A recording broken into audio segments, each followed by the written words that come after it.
کرتے ہو تو قرآن دوسرے مقام پہ تو ارشاد فرماتا ہے کہ لما تقولون ما لا تفعلون، لوگوں کو اس چیز کا حکم مت دو جو تم خود نہیں کرتے. افلا تعقلون، کیا تمہارے اندر عقل ہے؟ کیا تمہارے اندر کوئی سوچ سمجھ ہے کہ تم لوگوں کو تو نیکی کا حکم دے رہے ہو مگر خود عمل کرنے سے قاصر ہو؟ ایسا نہیں ہونا چاہیے، بلکہ لوگوں کو نیکی کا حکم اپنے عمل سے دینا چاہیے کہ اس انداز میں انسان عمل کرے کہ لوگ اس کے عمل کو دیکھ کر بد عملی کو چھوڑ کر نیکی پہ عمل کرنا شروع کر دیں. اپنی ذات کو نہیں انسان کو بنانا چاہیے بلکہ خود عمل کرنا چاہیے اور پھر لوگوں کو تبلیغ کا فریضہ بھی انجام دینا چاہیے. وَاسْتَعِينُوا بِالصَّبْرِ وَالصَّلَاةِ، صبر اور نماز سے مدد حاصل کرو. جب بھی تمہیں مشکل آئے اس وقت نماز اور صبر و حوصلے کے ساتھ اس مشکل کو فیس کرو، اس مصیبت اور دکھ کا سامنا کرو. کن چیزوں کے ساتھ؟ ایک صبر کے ساتھ اور دوسری نماز کے ساتھ. صبر کی ایک روایت میں ہے صبر سے مراد روزہ ہے، یعنی تم مدد حاصل کرو اللہ کی کس کے توسل سے؟ نماز کے وسیلہ سے اور روزہ کے وسیلہ سے، یعنی اللہ سے مشکل وقت میں مدد حاصل کرو. وَاسْتَعِينُوا، یعنی جس طرح کہ ہم نماز میں پڑھتے ہیں نا إِيَّاكَ نَعْبُدُ وَإِيَّاكَ نستعین، ہم تیری ہی عبادت کرتے ہیں اور تجھ سے ہی مدد طلب کرتے ہیں. اسی طرح یہاں پہ بھی ہے وَاسْتَعِينُوا، نستعینوا وَاسْتَعِينُوا، دونوں چیزیں مادہ ایک ہے کہ تم مدد مانگو، طلب کرو، حاصل کرو. بِالصَّبْرِ وَالصَّلَاةِ، روزے کے ذریعہ اور نماز کے توسل سے. امیر المؤمنین علی بن ابی طالب علیہ السلام ارشاد فرماتے ہیں کہ جب بھی میں علی پہ مشکل آتی تھی میں 2 رکعت نماز پڑھ کے اللہ کے حضور دعا کرتا تھا، اللہ میں علی کی مشکل کشا کر دیتا تھا.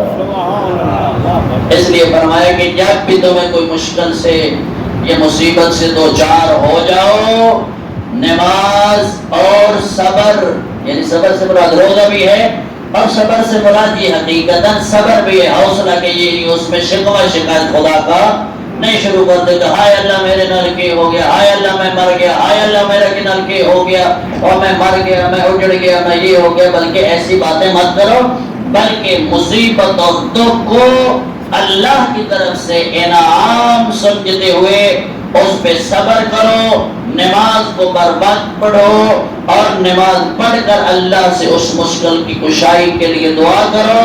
پروردگار عالم تمہارے اس صبر اور نماز کو وسیلہ بنا کر تمہاری مشکل کو حل فرما دے گا. اور پھر ویسے بھی عموماً طور پہ ہمارے ہاں مصیبت اور دکھ اور تکلیفوں کو مصیبت سمجھا جاتا ہے، بلکہ معصوم سے جب کسی بندے نے سوال کیا یا علی میں آپ کا شیعہ ہو گیا ہوں، امام نے فرمایا اگر ہمارا شیعہ ہے پھر دکھوں کے لیے تیار ہو جاتا.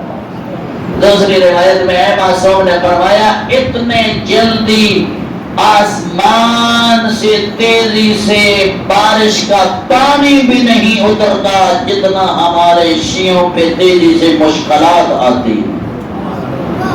مصیبت اور مشکل جو ہوتی ہے نا، خود تاریخ اسلام اور تاریخ تشیع کا مطالعہ کر لو، کس دور میں جو شیعہ ہیں وہ سکھی رہے،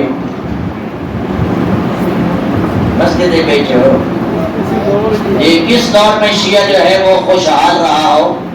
بنو امیہ کے دور میں، سیدنا علی ہے، بنو امیہ کے دور، بنو عباس کے دور میں، یا آج پورے جہان میں دیکھ لو کہ وہ خود نواسہ رسول کہ جو جوانان جنت کا سردار ہے اس کی مجلس میں پیدل چل کے جانا تمہارے لیے مشکل ہے. کہیں کوئی FIR کاٹ رہا ہے، کہیں تمہارے رستوں میں آڑے آ رہا ہے، کوئی کو تمہارے رستے میں روڑے اٹکا رہا ہے، تو کس دور میں ہمارے لیے آسانی تھی؟ شیعہ تو ہمیشہ مشکل کا شکار رہتے ہیں۔ وجہ یہ ہے، معصوم فرماتے ہیں کہ جو شیعہ ہوتا ہے نا، اس کے گناہوں کو خدا ان دکھوں کے ذریعے کفارہ بنا کے ان کے گناہ یہی دنیا میں بخش دیتا ہے۔ ادھر سے ملک الموت آتا ہے، بشرہ ملک الموت بالجنہ، ادھر سے ملک الموت آتا ہے، روح بعد میں قبض کرتا ہے، پہلے شیعہ علی کو جنت کی بشارت دیتا ہے۔ اب خود فرماؤ کہ جس بندے کو مرنے سے پہلے ہی جنت کی بشارت مل جائے تو اس کو اس موت کی گھاٹی سے گزرنا آسان ہے یا مشکل ہے؟ جی، یہ دنیا کے دکھ زیادہ ہیں یا جہنم کی آگ کا دکھ زیادہ ہے؟ جی، یہ دنیا کا دکھ اور بھوک اور پیاس یہ دکھ زیادہ ہے یا قبر میں پسلیوں کا چور چور ہو جانا مشکل اور دکھ زیادہ ہے؟ جی، مثلا یہاں پہ بندہ 2 دن بھوکا رہ سکتا ہے کہ نہیں رہ سکتا؟ جی، اگر کسی بندے کی ساری پسلیاں ایک وقت میں ٹوٹ جائے تو کتنے منٹ زندہ رہ سکتا ہے؟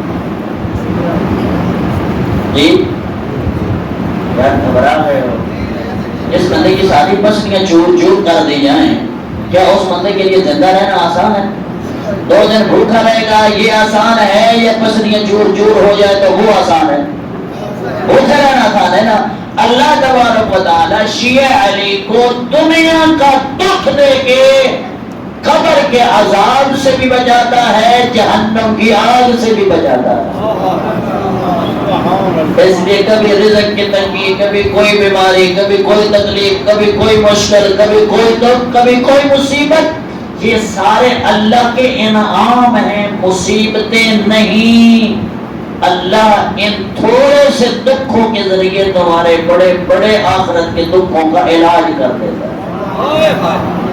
اللہ یہ لوگ سمجھتے نہیں ہیں، غور نہیں کرتے میرے بھائی میرے بزرگوں۔ ارشاد فرماتا ہے وَاسْتَعِینُوا بِالصَّبْرِ وَالصَّلَاةِ، دکھوں کو اور مشکلات کو فیس کرو صبر کے ساتھ اور اللہ کے حضور سجدہ کر کے۔ یہ دونوں چیزیں وسیلہ بنا کر خدا کی بارگاہ میں آؤ گے، خدا تمہیں بہت ہی اچھی مدد عطا فرمائے گا۔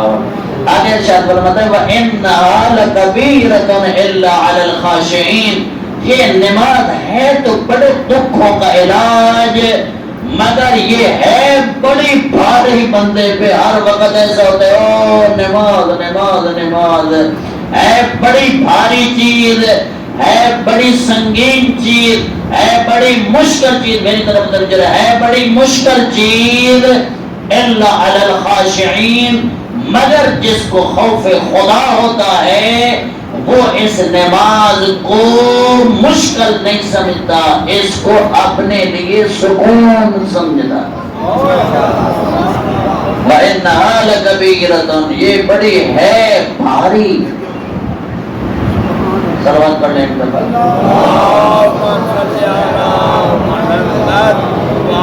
ساڑھے کل بندے نہیں آتے بھائی پتھر پہ تیرے واسطے بڑا بھاری ہے، اے نا تیرے واسطے بڑا بھاری ہے، اے فلاں چیز تیرے واسطے ساری، اے نجومیت جنتری علیہ جنتر منتر کھڑ کے سان مطلب اللہ تو دور کی تو نہ نام بھاری ہوتا ہے نہ کوئی پتھر کسی بھی بھاری ہوتا ہے۔ قرآن کہتا ہے نماز بھاری ہے، کس کے لیے؟ جو نماز کو اپنے لیے مصیبت سمجھتا ہے، مگر جو اللہ سے خوف رکھتا ہے اس کے لیے نماز مصیبت نہیں ہے۔ کیوں مصیبت نہیں ہے؟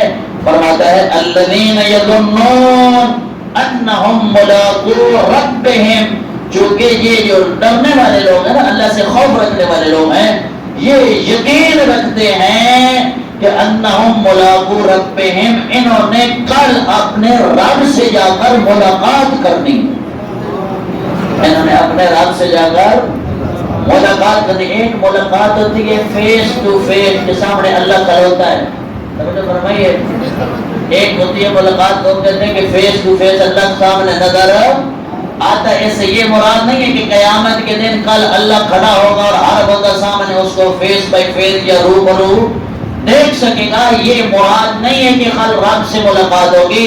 ارشاد ہوتا ہے کہ یہ جو ملاقات ہے نا، کل قیامت کے دن بندہ اپنے نیکیوں کی وجہ سے جب جنت میں بڑے اونچے محل دیکھے گا تو وہاں پہ رحمت الہی سے اس کا دیدار کرایا جائے گا۔ توجہ فرمائی ہے، ملاقات الہی سے مراد یعنی رحمت پروردگار کا دیدار، اور پھر جہنم کی آگ کو دکھا کر اس کو ڈرایا جائے گا کہ خدا قہار کتنا ہے، اور ادھر سے خدا مہربان کتنا ہے کہ جس نے تھوڑی سی بھی اطاعت کی ہے اللہ نے اس کو جنت میں کتنے کے بڑے بڑے مقامات عطا کر دیے ہیں۔ یہ نماز ہے تو بڑی بھاری، مگر جو خوف رکھنے والے ہیں، خاشعین ہیں، ان پہ یہ بھاری نہیں ہے، کیونکہ وہ جو خوف رکھتے ہیں ان کی صفت یہ ہے الذین یظنون، وہ اس بات پہ یقین رکھتے ہیں انہم ملاقو ربہم، انہوں نے کل اپنے رب کے روبرو پیش ہونا ہے اور ان کی رب سے ملاقات ہونی ہے، وانہم الیہ راجعون، بلکہ انہوں نے پھر آخر لوٹ کر ہی جو خدا کی بارگاہ میں جانا ہے۔ سبحان اللہ، فرمائی ہے یہ آیہ مبارکہ سورہ مبارکہ کی آیات نمبر 43 45 سے 46 تھی۔ انشاءاللہ خدا کی بارگاہ میں اسی قرآن کے توسل و وسیلت سے دعا کرتے ہیں کہ پروردگار عالم ہم سب کو قیامت کے دن قرآن کے عاملین میں مشہور فرمائے۔ اللہم صلی علی محمد و آل محمد۔ صاحب میں آپ سب کی خدمت میں یہ بھی گزارش کرتا جاؤں، خوشی کی خبر یعنی یہ ہے کہ ہم نے آپ سب بچوں کے، آپ کے بچوں کے لیے جو اتوار کلاس شروع کی تھی، الحمدللہ اس میں تقریباً 70 سے اباب بچے آ رہے ہیں۔ جو اپنے بچے نہیں بھیجتے وہ بھی کوشش کریں 10 بجے سے لے کر 1 بجے تک اتوار کے دن کو قرآن قرأت و تجوید بھی سکھائی جاتی ہے، عقائد بھی پڑھائے جاتے ہیں اور فقہ کے احکام بھی پڑھائے جاتے ہیں۔ انشاءاللہ ایک دن اگر ہفتے میں بھیجتے رہیں گے تو مہینے میں کافی حد تک بچوں کو دینی معلومات ہو جاتے ہیں۔ خداوند متعال ہم سب کے بچوں کو بھی حلال و حرام سیکھنے کی توفیق عنایت فرمائے۔